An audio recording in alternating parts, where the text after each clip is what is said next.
عزت مآب معاون خصوصی وزیر اعلیٰ برائے حج، مذہبی امور، اوقاف و اقلیتی امور،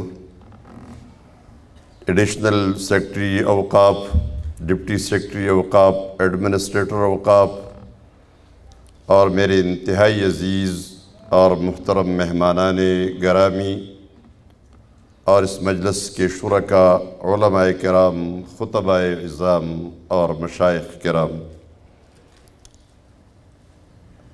محکمہ اوقاف نے اس انتہائی اہم پروگرام کو منعقد کر کے واقعی اپنا ایک دینی اور ملی فریضہ پورا کیا ہے۔ اس موقع پر ہمارے جتنے اسپیکرز تھے، جتنے مقررین تھے، انہوں نے اپنے اس موضوع پر خوب تیاری فرمائی تھی اور واقعی ان کی باتیں سن کر شاید مزید کسی تقریر کی ضرورت نہ ہو، لیکن یہ کمی محسوس کی گئی کہ ہمارے مقررین نے، علماء نے اس موقع کے لیے جو مناسب اور ضروری تیاری فرمائی تھی، اس کے لیے مناسب موقع ان کو نہیں دیا جا سکا۔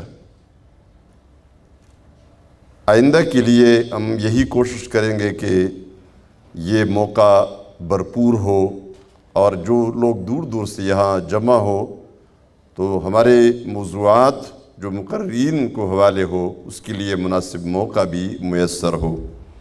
میرے انتہائی عزیز اور محترم علماء کرام، باتیں تقریباً سب آ چکی ہے۔ ماحولیاتی آلودگی کی تعریف، لغوی اصطلاحی سب کچھ سامنے آ چکا ہے۔ ہماری ذمہ داری ہے، علماء کی ذمہ داری ہے کہ ہم لوگوں کے اندر بیداری کی ایک مہم نبی کریم صلی اللہ علیہ وسلم کی تعلیمات کی روشنی میں شروع کرے۔ ماحولیاتی آلودگی، صفائی ستھرائی، دیکھیں ساری چیزیں آ گئی ہے۔ سب سے اہم اور سب سے جو ضروری بات ہے وہ یہ ہے کہ ہم اپنے فکر کو صاف بنائے، اپنے نظریے کو ٹھیک کرے، اپنے عقیدے کو صحیح کرے، اور اس کے لیے دو طاقتیں ہیں۔ ایک طاقت تو ظاہر بات حکومت کی ہے، جو ہم کہہ سکتے ہیں کہ وہ اپنی شان کے لائق اور ضرورت کے مطابق وہ طاقت فکری آلودگی کو ختم کرنے کے لیے استعمال نہیں ہو رہی۔ اسی بھی استعمال ہونا چاہیے کہ ہمارا ریڈیو، ہمارا ٹیلی ویژن، ہمارا سارا social media, print media, electronic media اسی مقصد کے لیے استعمال ہو کہ ہماری پوری قوم کی فکر، ان کا عقیدہ اور ان کی روحانی بالغی کے لیے جو چیزیں ضروری ہے وہ ظاہر بات ہے قرآن و سنت کی تعلیمات ہے۔ اگر ہم اتنی محنت کریں، کوشش کریں، علماء کرام جو دروس دیتے ہیں اور جتنی محنت کرتے ہیں، ہمارے داعی حضرات، ہمارے مبلغین حضرات، دعوت اور تبلیغ کے میدان کے اندر جتنے لوگ کام کرتے ہیں، وہ جتنی بھی محنت کرے لیکن ایک خاص محدود دائرے تک وہ محدود ہوتے ہیں۔ لیکن قرآن و سنت کی تعلیمات کو عام کرنے کے لیے اگر حکومت اپنی ذمہ داری پوری کرے اور اس مجلس کی وساطت سے اگر ہماری یہ بات حکومت تک بھی پہنچے کہ یہ ایک فیصلہ ہوتا ہے، کچھ فیصلے ہم کر چکے ہیں۔ قرآن کریم کی تعلیم کے لیے حکومت کے لیے یہ بڑا آسان ہے، آج فیصلہ ہو جائے کہ جو میڈیکل کالج میں ہمارے طلبہ داخل ہوں گے جس کے پاس قرآن کریم کے ترجمے اور تفسیر کی سند نہیں ہوگی اور وہ ایٹا ٹیسٹ میں قرآن کے اور سنت کی یہ سوالات کی جوابات نہ دے سکے، وہ میڈیکل کالج میں داخل نہیں ہو سکے گا۔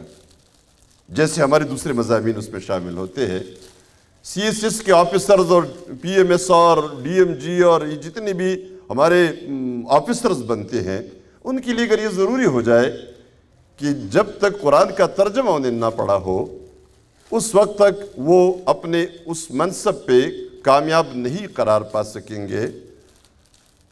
تو آپ دیکھیں ایک سال کے اندر ہماری پوری قوم قرآن کے ترجمے اور تفسیر اور رسول اللہ صلی اللہ علیہ وسلم کی سنت مطہرہ سے مکمل یہ آگاہ ہو چکے ہوں گے۔ مجھے یاد ہے جنرل ضیاء الحق کا زمانہ تھا، اللہ مغفرت فرمائے، انہوں نے وکلاء کے لیے ہدایہ کو لازمی کیا تھا۔ محترم قاری روح اللہ صاحب کو یاد ہوگا، جو ہمارے اس زمانے کے لوگ ہیں جو میدان میں تھے۔ میں بٹخیلہ میں اسکول میں تھا اس زمانے میں، میں جس استاد سے علم حاصل کرتا تھا تو اس نے ان کی کتابیں پڑھاتے تھے، ایک وکیل صاحب وہاں رہتے تھے، ہدایت ان کے لازم ہو گیا تھا وکلاء کے لیے۔ چند مہینوں کے اندر اندر ہدایہ کا انگریزی ترجمہ میدان میں آ گیا تھا۔ وہ وکیل ہدایہ پڑھنے آتے تھے ہمارے استاد سے، جس کو انگریزی نہیں آتی تھی، وکیل کو عربی نہیں آتی تھی، لیکن استاد اپنے عربی ہدایہ کو سامنے رکھ کر اور وکیل کے سامنے انگریزی کا ہدایہ پڑھا ہوتا تھا، اور ہمارے جو استاد تھے وہ عربی سے پڑھاتے تھے، وہ وکیل سنتے تھے۔ آپ یقین کریں کہ آدھا گھنٹہ یا 45 منٹ ہمارے استاد ان کو پڑھاتے تھے، ہم بیٹھ کے یہ منظر دیکھا کرتے تھے۔ لیکن وہ وکیل جب پورا سنتا تھا، وہ انگریزی پڑھتے پڑھتے 5 منٹ میں وہ پورا خلاصہ اتنی زبردست انداز میں پیش کرتا تھا کہ ہمارے استاد کہتے تھے وہ میرے آدھے گھنٹے کی تقریر نے 5 منٹ میں ایسے بیان کی ہے۔ یہ کیا تھا؟ یہ حکومت سے ایک فیصلہ آ گیا۔ اس لیے جو فیصلے قرآن کے ترجمے کے حوالے سے ہو گئے ہیں ہمارے صوبہ میں، وہ فیصلہ موجود ہے۔ اور اس سے پہلے بھی وہ پی ٹی آئی ہی کی حکومت تھی جس نے قرآن کے ترجمے کو اسکولوں میں 10ویں جماعت تک لازم کیا تھا۔ وہ کتابیں موجود ہیں، وہ العلم فاؤنڈیشن کی مدد ابھی تک موجود ہے۔ ہماری کمیٹی تھی ہم نے اس کو اپروو کیا تھا اس نصاب کو، لیکن وہ کتابیں ٹیکسٹ بک بورڈ کے اندر ایسی پڑی ہے کہ بالکل دعا اس کے اوپر پڑا ہوا ہے، صاف کر کے ذرا نکالنا ہے۔ جن اسکولوں میں وہ کتابیں پہنچ گئی ہیں، وہاں اساتذہ کی تربیت کا جو نظام ہم نے طے کیا تھا وہ بھی نہیں ہو رہا، اور وہ کتاب اسکولوں میں بھی وہ پرانی ہوگی۔ وہ اسلامیات کے استاد اور قرآن کے استاد کی مرضی ہے، جو پڑھاتا ہے وہی پڑھا رہا ہے، اس لیے اس کی نگرانی فیصلہ موجود ہے۔ صوبائی حکومت کا باقاعدہ ایک سسٹم موجود ہے جو ہم نے باقاعدہ امپلیمنٹ کرنے کے لیے اسکولوں کو دیا ہے۔ اب یہ پابند کرنا، قرآن کی تعلیم کو عام کرنے کے لیے یہ بہت بڑا ذریعہ ہے، لیکن اس موقع پر چونکہ علماء موجود ہے، حکومت سے بھی بڑی طاقت پر علماء ہوتے ہیں جن کے ہاتھ میں پوری قوم ہوتی ہے۔ آپ میں سے اگر ہر ہمارا خطیب اور ہمارا عالم دین یہ فیصلہ کر لے کہ میں نے اپنے محلے میں اپنی مسجد کی نمازیوں میں 1 سال میں 100 لوگ تیار کرنے ہیں، یہ پوری قرآنی نسل تیار ہوگی، جیل القرآن جسے کہا گیا ہے۔ اور اسی کے نتیجے میں آپ جو کام پھر کرانا چاہیں گے، آپ میں سے ہر ایک درس قرآن شروع کرے، درس حدیث شروع کرے، قوم کے اندر اویئرنیس پیدا کرنے کے لیے، خصوصاً آج کے ہماری اس موضوع کے لیے ماحولیاتی آلودگی میں صفائی ستھرائی، روحانی صفائی، جسمانی صفائی، ماحول کی صفائی۔ اب دیکھیں ماحول گندا ہوتا ہے، کتنی بار ہوا ہے کہ ایئرپورٹ کے آس پاس گندگی پڑی ہے، یہ کوے چیل وغیرہ بے شمار بڑی تعداد میں آ رہے ہیں، اور ہمارا جہاز کریش ہو گیا ہے، وہ اس میں پروں کے ساتھ پرندہ ٹکرا گیا، جہاز کریش ہو گیا، کتنا بڑا نقصان ہوا ہے۔ اور یہ بار بار محکمہ اوقاف کی طرف سے بھی توجہ دلائی گئی ہے۔ اس لیے ضروری ہے کہ ہم صفائی ستھرائی، جس کو نبی کریم صلی اللہ علیہ وسلم نے ایمان کا حصہ قرار دیا ہے، جسم کی صفائی ہو اور ماحول کی صفائی ہو۔ ہم اکثر اپنے گھر کو بڑا صاف ستھرا رکھتے ہیں، آپ دیکھتے ہیں ماحول میں، کراچی جب آپ جاتے ہیں، لیکن ابھی کراچی کے بارے میں مشہور تھا، اب پشاور بھی اسی طرح ہے۔ جب ہم باہر نکلتے ہیں تو اپنے گھروں کو ہم نے بڑا خوبصورت بنایا ہوتا ہے، بڑا صاف ستھرا، لیکن باہر مکھیاں اور گندگیاں اور سارا کچھ پڑا ہوا ہوتا ہے۔ اس لیے وہ صفائی جو آپ کے گھر کے اندر ہے وہ اس وقت تک فائدہ نہیں دیتی جب تک ہمارا پورا ماحول صاف نہ ہو۔ یہ آلودگی تب ختم ہوگی جب ہم اس کے لیے سرگرم ہو جائیں گے۔ حکومت اور علماء دونوں جب مل جاتے ہیں، یہ دونوں مشینریاں جب مل جاتی ہے تو ماحولیاتی آلودگی کوئی بھی مسئلہ نہیں ہے۔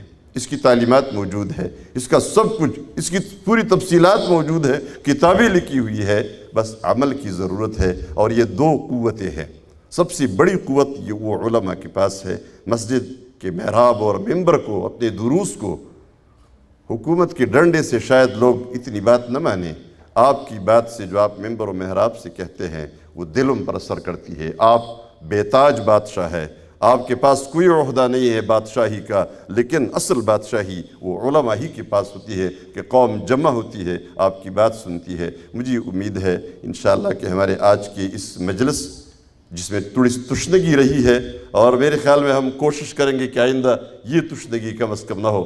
میں محترم قاری روح اللہ صاحب کی معلوماتی تقریر کو میں خود سننا چاہتا تھا کہ یہ مزید اس کو وہ پورا کرے۔ اسی طرح ڈاکٹر عطاء الرحمن صاحب نے پوری تیاری کی تھی، اور مولانا فضل الرحمن مدنی صاحب نے احادیث کے حوالے سے جو پورا ایک جلدی میں بارش کی طرح ایک پورا ذخیرہ آپ کے سامنے رکھ دیا۔ یہ پورا انشاءاللہ آئندہ کے لیے ہم موضوعات کا تعین بھی اسی ترتیب سے کریں گے کہ یہ تشنگی پھر باقی نہ رہے۔ میں آپ سب کا شکر گزار ہوں۔